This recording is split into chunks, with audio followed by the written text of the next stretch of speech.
बघा ज्ञानोबाला काय सांगतात बघा. ज्ञानेश्वरी अध्याय 8 ब्रह्माक्षर निर्देश योग. ह्या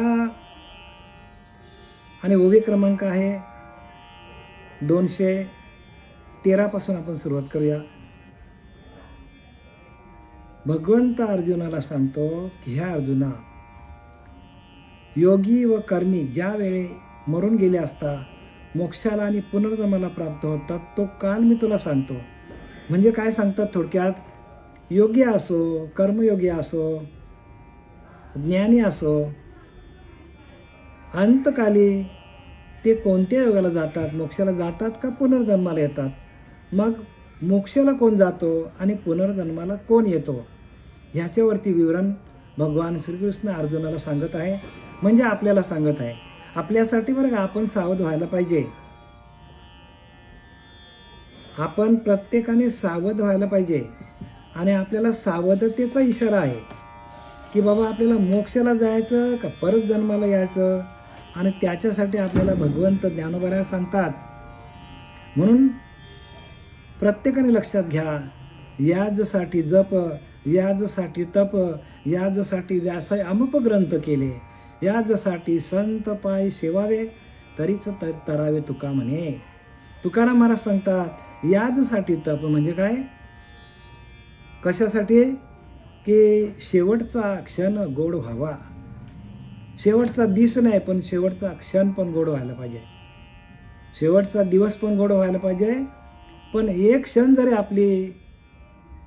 जरी आपलं नामस्मरण अंतकाली गेला तर ताबडतोब आपल्याला काय करतात, विषय आपल्या अंतःकरणामध्ये प्रवेश करतात. आणि म्हणून आपल्याला सावध केलेलं आहे. मग आपल्याला मोक्षाला जायचं का परत जन्माला यायचं हे ज्ञानोबाने आपल्याला दिलेलं आहे. आपण सावध व्हायला पाहिजे. सावध आहे तो स्मरण. म्हणजे सावध त्याला म्हणतात की ज्याचं अखंड नामस्मरण चालू आहे. बघा सोप्या भाषेत लिहिलं आहे समर्थ रामदासांनी, सावध आहे तो स्मरण. म्हणजे ज्याला भगवंताचं अखंड नामस्मरण ज्याचं सुरू आहे, जो श्वास जातो येतो जातो येतो त्याच्यावरती जो भजन करतो, का अंतकाली आपल्याला श्वासच आपला बंद पडणार आहे. मग श्वास बंद पडला तरी पण आपल्याला भगवंताचं भजन जमलं पाहिजे. तुम्ही सांगाल श्वास बंद पडला आता भगवंताचं भजन कसं करणार. तिथेच तर गुह्य ज्ञान, त्यालाच तर गुह्य ज्ञान म्हणतात. गुह्य ज्ञान त्यालाच म्हणतात तो वाचा बंद पडते आपली. रामकृष्ण हरी बंद पडणार, ओम नमो भगवते बंद पडणार. मग आपल्याला तरी भजन करता यायला पाहिजे. कसं करणार, भजन जमलं पाहिजे. आपलं नामस्मरण कसं जमणार तुम्हाला, कारण पहिल्यांदा वाचा बंद पडतो. वाचा बंद पडलं तरी पण भगवंत म्हणतो अरे बाबा माझं भजन जमलं पाहिजे. मग ते भजन काय, आणि ते भजन गुह्य आहे. आणि त्या भजनासाठी ज्यांनी प्रयत्न केले, ज्यांनी गुरुला शरण गेले, तशा सद्गुरूला, तत्वदर्शी सद्गुरूला, माझा नेहमीचा शब्द असतो तत्वदर्शी गुरुला शरण जा. म्हणजे तत्वाचं निरूपण देणारं, तत्व हाच आपला देव आहे. सोहम हंसा तत्वमसी.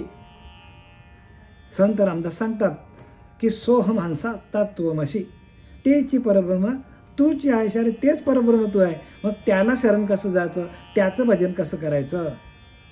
सावध आहे तो स्मरण. सावध व्हायला पाहिजे. सावध तिथंच माझं अखंड भजन चालू आहे, माझं अखंड नामस्मरण चालू आहे, त्याला सावध आहे तो स्मरण.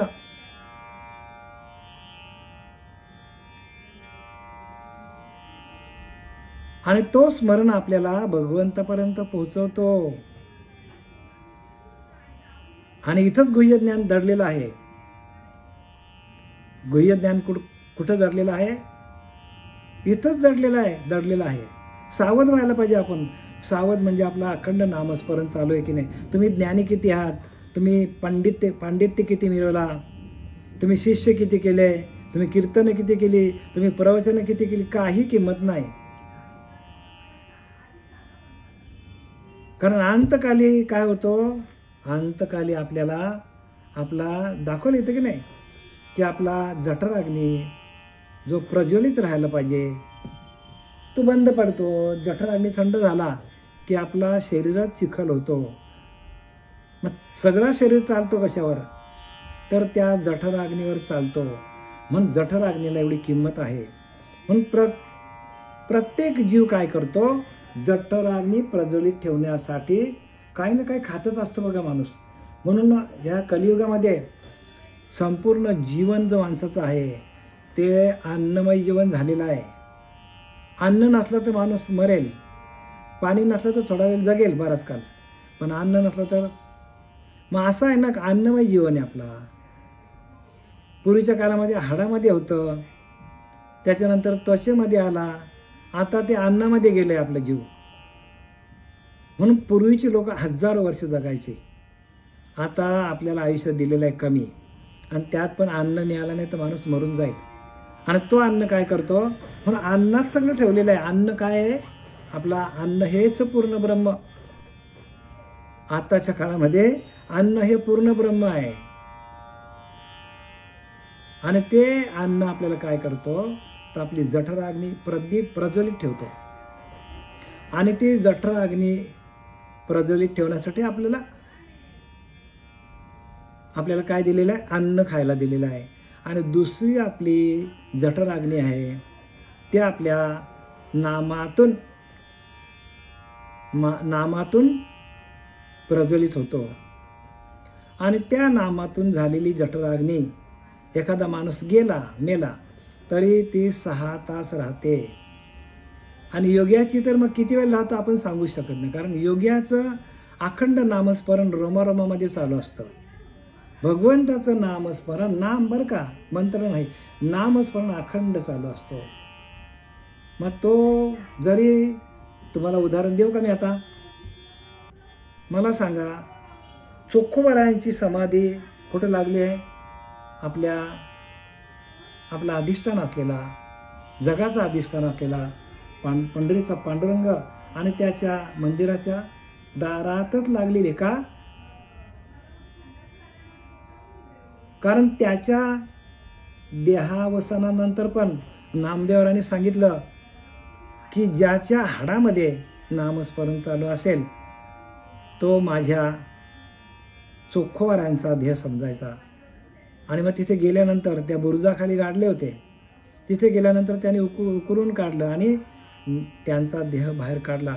हाडामध्ये विठ्ठल विठ्ठल नाम चालू होता. मग मला सांगा, हाडामध्ये जर कित्येक दिवसांनी त्याला बाहेर काढलं तरी पण त्याचं नामस्मरण चालू होता. मग तुमचा आमचा देह फक्त जठराग्नीवर चालला तर तो किती वेळ राहील? आणि जर तो विठ्ठल विठ्ठल विठ्ठल या नामावर चालला तर आपण चोखोबारासारखे होऊ शकत नाही का? आपण चोखोबारायच आहोत. तुम्ही आम्ही चोखोबारायच आहोत. तुम्ही आम्ही चोखा मेलाच आहोत. पण आपलं भजन तेवढं व्हायला पाहिजे. आपण का स्वतःला कमी समजायचं? प्रत्येक जीव हा चोखाच आहे. पण तो काय करतो? चोखपणे नाम घेत नाही. आपण चोखपणे आपण भगवंताचं नामस्मरण घ्यायला पाहिजे. माझे अनुसंधाने देख, संकल्प जाणले निशेख, मध्याजी चोख याच नाम. ज्ञानोबा सांगतात की ना आपल्याला, 9व्या अध्यायामध्ये सांगतात, माझे अनुसंधाने देख, संकल्प जाणले निशेख, मध्याजी चोख. चोख घ्यायला पाहिजे आपण या नाम ज्ञान. आणि आपलं अनुसंधान बंद पडतो, आपलं अनुसंधान चालत नाही. आणि म्हणून आपल्याला अंतकाली आपल्याला काय होतो? आपला जठराग्नी बंद पडतो. आपल्या रोमारोमातलं नाम गेलं नाही. रोमारोमामध्ये नामस्मरण झालं पाहिजे. तर आपला देह जो 6 तास आपला मेल्यानंतर, प्रत्येक माणसाचा देह 6 तास धनंजय वायू राहतो. नाग कृम कृकल देवदत्त धनंजय. प्राण अपान व्यान उदान समान हे सगळे वायू काय करतात? आपल्या अंगामध्ये फिरत असतात. नाग कृम कृकल देवदत्त धनंजय. बाकीच्या हालचाली बंद पडतात सगळ्या, पण हे सर्व वायू, धनंजय वायू आपल्या शरीरामध्ये 6 तासापर्यंत राहतो, सर्वसामान्य माणसाच्या देहामध्ये. आणि नंतर बघा देह कडक होतो, ताठ होतो देह, पण 6 तास आपल्या शरीरामध्ये नांदतो राहतो. आणि योगियांचं तर त्यांची जेवढी उपासना असेल, कारण त्यांचं शरीर भगवंताला समर्पित झालेलं असतं. जिवंतपणामध्ये असतानाच ते भगवंताला समर्पित झालेलं असतं. त्याच्यामुळे त्यांचा काही प्रश्नच येत नाही. म्हणून आपण आता काय करूया, तर आपण ओवीकडे जाऊया. ओवी क्रमांक 213, अध्याय 8वा, ब्रह्माक्षर निर्देश योग. ब्रह्माक्षर की ज्याचा कधीच नाश होत नाही आणि ते आपणच आहोत, आपल्याचकडे आहे ते. तैसे देहाचेने विषम वाते, देह आतू बाहेर श्लेष्मा आते. तैसे देहांतिचेनी विषम वाते, देह आंत बाहेरी श्लेष्मा आणते. ती विझवणी जाय उजिते अग्नीचे ते. देहावसनाच्या वेळेचा वात वाढल्याने शरीर आत बाहेर कफाने व्याप्त होतो. म्हणजे देहावसनाच्या म्हणजे देहाचा अंत आल्यानंतर शरीर आपला थंड पडतो. आणि एकदा का शरीर थंड पडला तर आपल्या शरीरामध्ये वात पित्त प्रकृती, वात असेल, पित्त असेल, कफ असेल, थंड पडला की तो जोर करतो. म्हणून काय काय माणसाला वाताचा त्रास आहे, काय काय माणसाला पित्ताचा, काही माणसाला कफाचा. 3च प्रकृती, वात प्रकृती, पित्त प्रकृती आणि कफ प्रकृती, हे 3 आपल्याकडं ह्या प्रकृती आहेत. आणि त्या प्रत्येकाच्या शरीरामध्ये ते आहे. मांतकाली काय होतो, देहांतिचेनी विषम वाते, देह टाकण्याच्या वेळेला वात वाढत जातो. देह आत बाहेर श्लेष्मा आते. आणि देहाच्या आत काय होतो, तर कफ आणि वात वाढत जातो. तै विझवणी जाय उजिते अग्नीचे ते. आणि जठर अग्नी शांत होऊन जातो माणसाचे. आणि सगळा शरीर कशावर चालतो, सगळा शरीर आपला श्वासावरती चालतो. प्राण अपान व्यान उदान समान, हे 4 वायू आपल्या शरीरामध्ये सारखे फिरत असतात. आणि तोच आपला देव आहे. हे 4 वायू 5 वायू आहेत बरं का. प्राण अपान व्यान उदान समान, हे 5ही वायू आहेत ना, ते 5ही वायू आपले देव आहेत. म्हणून आपण जेवायला बसताना ओम प्राणाय स्व, ओम अपानाय स्व, ओम अपानाय स्व, ओम व्यानाय स्व, ओम समानाय स्व, ओम ब्रह्मानाय स्व. म्हणजे आपण त्या आपल्या आतमध्ये असलेल्या त्या देवांना आपण काय करतो, नमस्कार करतो. प्राण अपान व्यान उदान समान, हे आपल्या अंगामध्ये फिरणारे वारे आहेत, चैतन्य ते. आणि ते आपल्याला चैतन्याच्या रूपाने आपल्या अंगामध्ये सातत्याने फिरत असतात. आणि ते चैतन्यच आपल्याला जगवतो. आपल्यातला चैतन्य गेला, आपल्यातला प्राण गेला, आपण राहू का. अपान गेला, व्यान गेला, सर्वांगी व्यान. आता ते वायू कसे फिरतात सांगतो थोडक्यात.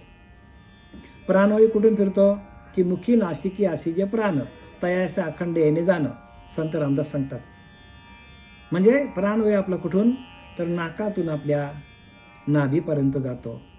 मुखी नासिकी अशी जे प्राण तयासे अखंड येणे जाणे. नंतर त्याच्या खाली काय असतो, आपल्या अपानवायू असतो, गुदद्वारापासून तर नाभीपर्यंत. आणि नाभी समान, नाभीच्या ठिकाणी समान वायू असतो. आणि प्राण अपानाची भेट तिथेच होते, समान म्हणजे नाभीच्या ठिकाणी होते. हे लक्षात घ्या. आणि ती भेट झाली तरच माणसाला आत्मज्ञानाची प्राप्ती होते, अन्यथा आत्मज्ञान होत नाही. लक्षात घ्या. हे मी सांगत नाही बरं का, माऊलींनी सांगितलंय. प्राण अपानाची होता बेठी, ध्यान त्रिपुटी मावलेली. ध्यान करणारा तो आणि ध्यान करण्याची ती, ध्यान करणारा तो मनुष्य म्हणजे ध्यान, आणि ध्यान करणारा तो मनुष्य, आणि ज्याचं आपण ध्यान करतो तो परमात्मा. या सगळ्यांचा विसर पडतो. ती त्रिपुटी, ध्यान त्रिपुटी मावळली.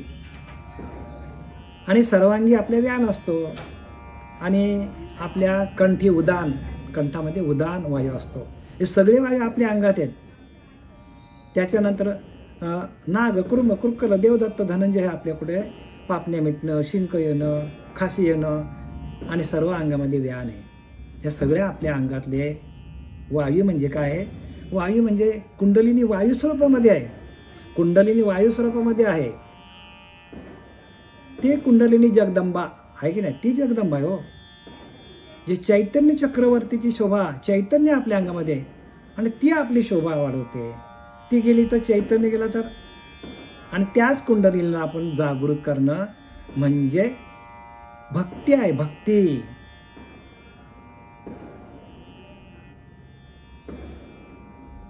आणि विश्वबीजाची या कोंभा, त्या विश्वाला व्यापून असलेलं संपूर्ण विश्वामध्ये कुंडली नावाची जी शक्ती आहे, विश्वबीजाची या कोंभा, सर्व विश्वाला तिने काय केलं? सावली केली, धरून ठेवलंय. त्या कुंडलिनी मातेनं, जगदंबाने आपल्याला धरून ठेवलंय, म्हणून आपलं सगळं चाललेलं आहे.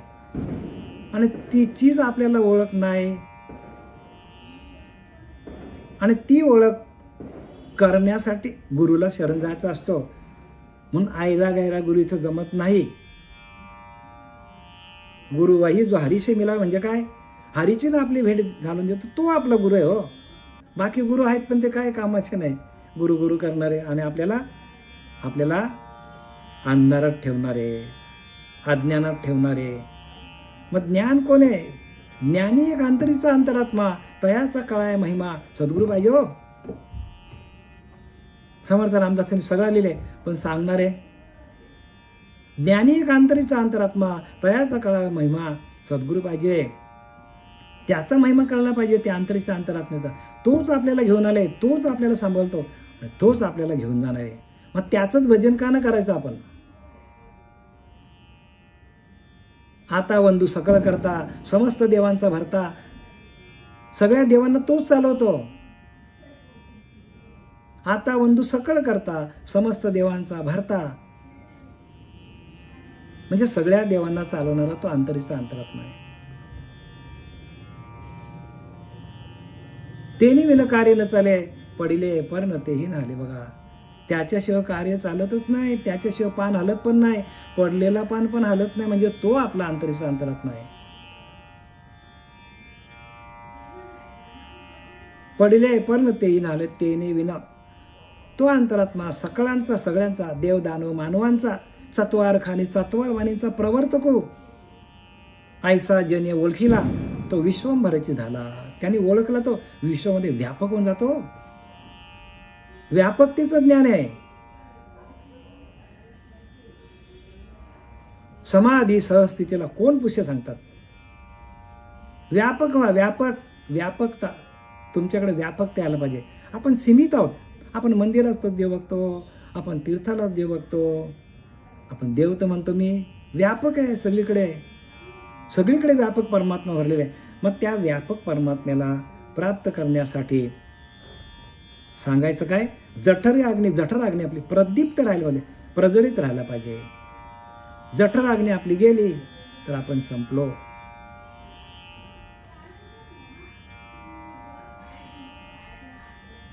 बघा काय लिहिलंय? आत बाहेर कफाने व्याप्त होऊन जठर अग्नीचे तेज विझून जाते, आणि जठर अग्नी गेली का आपला शरीर चिखल होतो. ते वेळी प्राणाशी प्राणू नाही, ते तर बुद्धी असून करील काय? बघा, प्राणाला चालवणारा जो जठर अग्नी आहे, आणि म्हणून अन्नमय प्राण, मी तुम्हाला पहिल्यांदाच सांगितलं आहे की आपले पंचकोश आहेत. एक प्राणमय आहे, एक अन्नमय आहे, असे पंचकोश आहेत आपले. त्या पंचकोशाला आपण प्राप्त करून पंचकोशांच्या पलीकडे आपल्याला जावं लागेल. पंचकोश आपल्याकडे आहेत. एक मनोमय कोश आहे, एक आनंदमय कोश आहे, एक प्राणमय कोश आहे. असे 5 कोश आपल्या अंगामध्ये आहेत. आणि त्या 5 कोशांना आपण प्राप्त, त्याच्या पलीकडे गेल्यानंतर आपल्याला ह्या ज्ञानाची प्राप्ती होते.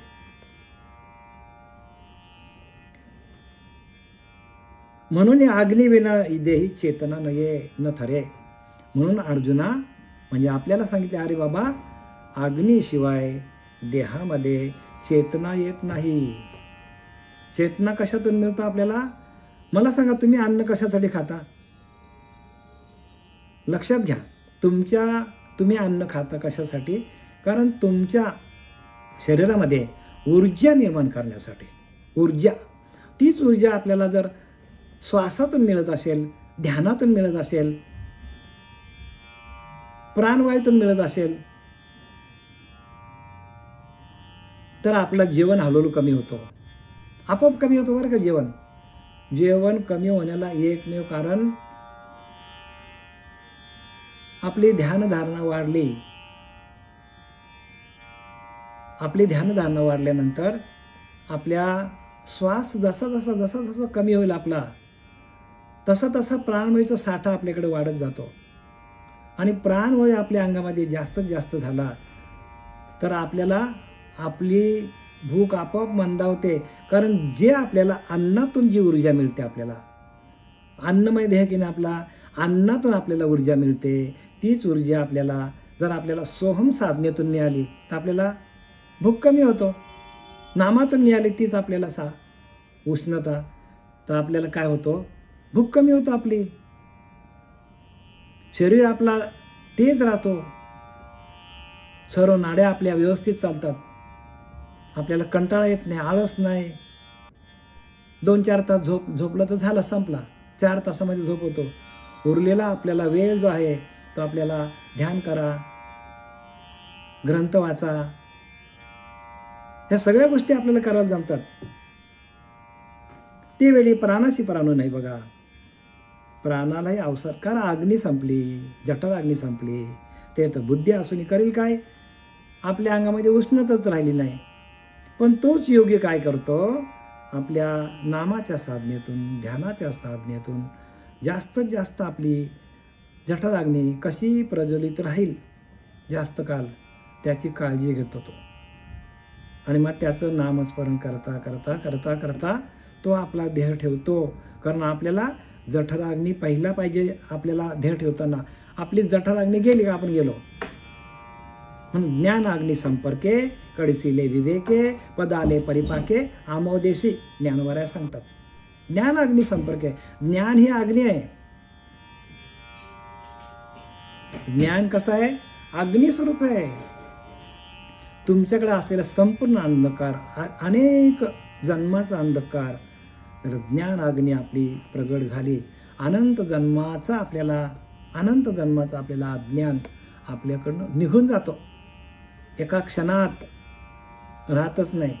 मग ते अखंड चालू राहते अग्नी आपल्या श्वासाच्या माध्यमातून किंवा आपल्या रोम रोम भजन करायला लागला तर आपली अग्नी सातत्याने चालू राहते. म्हणून अग्निविना देही चेतना न ठरे.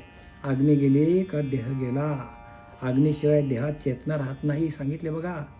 मग योगी काय करतात, ते आपली स्वतःची अग्नी तयार करतात. नामा काय करतात, नाम अग्नी आहे. नाम काय करतो, आपल्या पिंडामध्ये, आपल्या शरीरामध्ये उष्णता राखून ठेवतो. तुम्हाला आता कल्पना नसेल, पण जेव्हा रोम रोम भजन करायला लागेल ना, तेव्हा तुमच्या लक्षात येईल की नखशिकांत भजन चालू आहे. आणि त्या नखशिकांत आलेला अनुभव, तोच अनुभव फार महत्त्वाचा आहे. नखशिकांत भजन. आपण भजन करत नाही, ओठ नाहले, कंठ नाहले, जिव्हा न रटे राम, हमारा राम जप करे, हम बैठे आराम. ही तर प्रक्रिया आहे ना, बोलण्याची गोष्ट नाही, पण ती प्रक्रिया आहे. तसा आपला भाव तसा तयार व्हायला पाहिजे. तसा भाव आपला तयार व्हायला पाहिजे. आणि तसा भाव आपला तयार झाला तर आपल्याला, म्हणून तुकोबाऱ्या सांगतात, मोक्ष आम्हा घरी कामारी दासी. मोक्षाला आम्ही आमच्याकडं कामारी ठेवलंय हो. एवढी तुकोबाऱ्यांची शक्ती आहे. अगा देहीचा अग्नी जरी गेला तरी देह नव्हे चिखुल ओला. देहामधला अग्नी गेला तर देहामध्ये चिखल होतो, चिखल.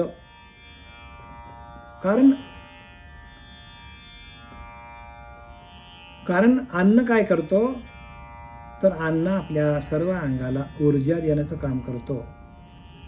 आणि अन्नच आपल्या पोटामध्ये नसेल तर ऊर्जा ॲटोमॅटिक कमी होतो आपली. आणि सर्व इंद्रियांमध्ये रक्ताभिसरण चालू होतं आपल्या. बघा, जेवल्यानंतर आपल्याला एक वेगळ्या प्रकारची उष्णता शरीरामध्ये येते आणि एक ताजेतवानपणा वाटतो. आणि आपला मेंदूला पुरवठा कमी होतो आणि म्हणून आपण जेवल्यानंतर काही लोक वाचन करत नाही. त्याचं कारण काय?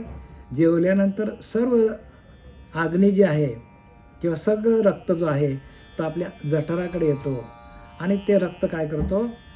आपलं अन्न पचन करून घेतो. रक्ताभिसरण क्रिया जठराकडे वळते जेवल्यानंतर. म्हणून जठराग्नी आहे ना ती. जठराग्नी काय? सातत्याने प्रदीप्त राहायला पाहिजे. वाया आयुष्य वेळू आपुला अंधारे घेऊशी. आणि एकदा का शरीरातील जठराग्नी नाहीसा झाला तर देह नसून चिखलच आहे. चिखल होतो, चिखल सर्व नाड्यामध्ये जे आपले उष्णता पाहिजे, रक्तामध्ये उष्णता पाहिजे, नाड्यांमध्ये उष्णता पाहिजे, श्वासाकडे उष्णता पाहिजे, हे सर्व उष्णता पुरवण्याचं काम अग्नी काय करतो? तर अन्न करतो, अन्न. आणि म्हणून आपल्याला अन्नाचं सेवन करायचं असतो. अन्न आणि पाणी काय करतो? आपल्या शरीराचं रक्षण करतो. कारण आपला देह अन्नमय आहे, अन्नमय आहे, प्राणमय आहे, बघा, मनोमय आहे. हे सगळे आपल्याकडं हे सगळे काय आहेत? ते कोश आहेत सगळे, अन्नमय कोश. त्याच्यानंतर आनंदमय कोश, शेवटचा कोश आनंदमय आहे. आणि आपण जठराग्नी आपली प्रदीप्त राहिली तर आपल्याला आनंदमय अवस्था प्राप्त होते ध्यानाच्या माध्यमातून देह ठेवताना. आणि आनंदमय अवस्था म्हणजे आनंद. परमात्मा कसा आहे? आनंद स्वरूप आहे. मग आपण आनंदमय म्हणजे आपण परमात्म्याला जाऊन भेटतो. आनंद म्हणजे परमात्मा हो. परमात्मा असा कोणी हे नाही बरं का. कारण त्याने काय सांगितलं? मी निर्गुण आहे, निराकार आहे. परमात्मा कसा आहे? निर्गुण आहे, त्याला गुणच नाही, निराकार आहे, त्याला आकार नाही. आणि त्या अवस्थेला जाऊन पोचतो. आणि जर तो जठराग्नी संपला तर आयुष्याची वेळ अंधारात चाच पडल्यासारखी घालावी लागते. एखाद्या माणसाचा लाईट गेली बघा घरातली आपली, आणि आपल्याला वस्तू शोधायची. आता कसं शोधणार? लाईट गेली आपल्या घरातली. तसं आपल्या घरातली आहे. आपलं हा घर आहे बरं का, भगवंताला राहण्याचं घर आहे. आणि या घरातली जर लाईट गेली आपली, म्हणजे जठराग्नी गेली, तर जसं आपल्याला द्वैतामध्ये चाच पडायची वेळ येते तशी आपल्याला अंतकाली चाच पडण्याची वेळ येते. म्हणून आपली जठराग्नी सातत्याने प्रज्वलित ठेवता आली पाहिजे. सगळ्या गोष्टी आपल्याला अंतकाली आपली सर्व इंद्रिय कशी पाहिजे? सर्व इंद्रिय आपली साबूत पाहिजे. आपण बोलतो ना, साबूत पाहिजे, साबूत. आणि मागील स्मरण आघवे त्याने अवसरे सांभाळावे, मग देह त्यजून मिळावे स्वरूपिकी. म्हणून भगवंत सांगतो अर्जुनाला, अरे अर्जुना, अशा स्थितीत मागील अभ्यासाचे स्मरण ठेवून देह टाकून स्वरूपाच्या ठिकाणी मिळावे. हे घडावे कसे? मग असं सगळी अवस्था आहे देहाची. मग अरे अर्जुना, अंतकाली आपल्याला देह ठेवायची वेळ आली असेल तर मग आपल्याला जी का अभ्यास दिलेले आहेत, स्थूल, सूक्ष्म, कारण, महाकारण, ज्ञान, कैवल्य, मूलाधार, स्वाधिष्ठान, मणिपूर, अनाहत, विशुद्धी, आज्ञाचक्र आणि ब्रह्मरंध्र चक्र, हे सगळं आपल्याला अभ्यास दिलेले आहेत. मग या अभ्यासाचं स्मरण ठेव बाबा अर्जुना, अभ्यासाचं स्मरण ठेव. आणि हा अभ्यास आपल्याकडे प्रगट आहेत बरं का. पण ते प्रगट का होत नाही? प्रगट का होत नाही सांगा बघू? प्रगट का होत नाही? कारण आपल्याला त्या विषयांची ओढ आहे. आपला संपूर्ण वेळ आपण विषयांच्याकडे नेतो, विषयांचा वापर करतो. जी आपल्याला शक्ती मिळालेली आहे, भगवंताने आपल्याला जी शक्ती दिलेली आहे, जो आयुष्य दिलेलं आहे, जो काळ दिलेला आहे, त्या काळाला आपण काय करतो? कुठे वापरतो?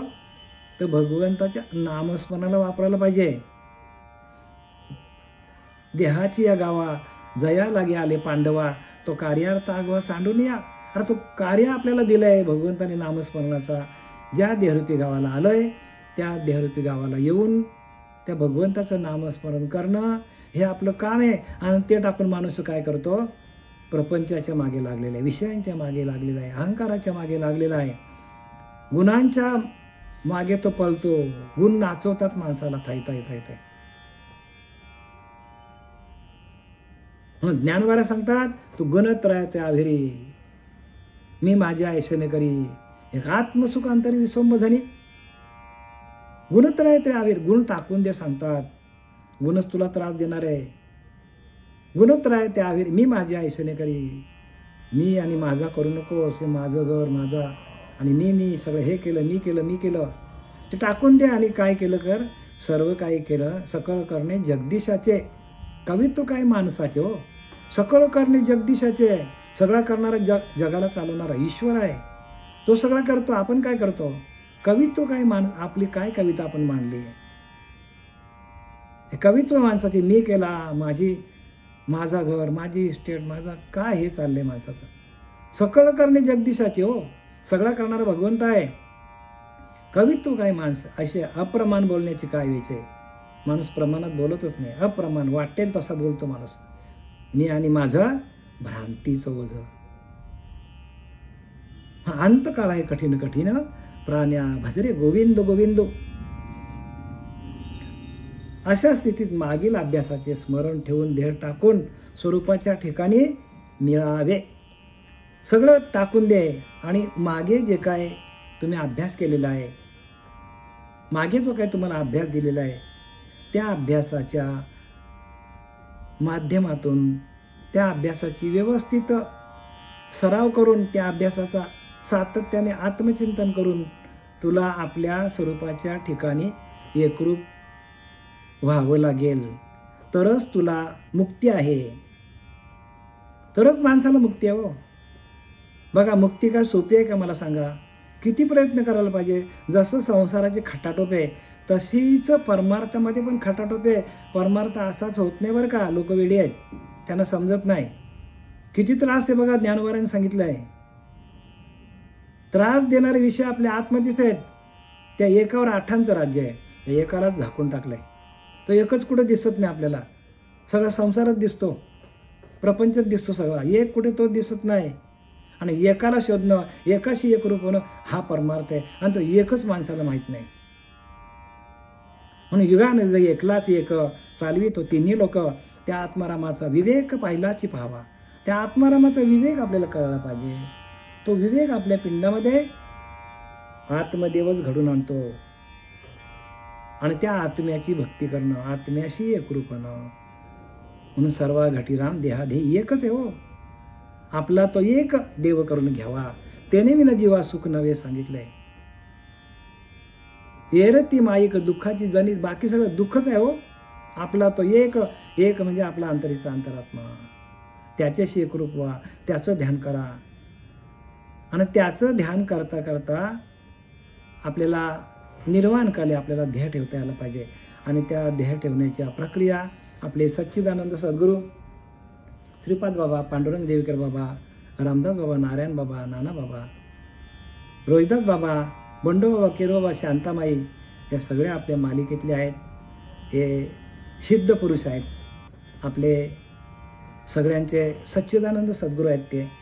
आणि त्यांच्या ह्या माध्यमातून आलेलं जे ज्ञान आहे ते आपल्यापर्यंत पोचवण्याचं काम मी श्रीगुरू माझे पांडुरंग देवकर बाबा यांच्या कृपा आशीर्वादाने आपल्यापर्यंत पोहोचवण्याचं काम मी केलं.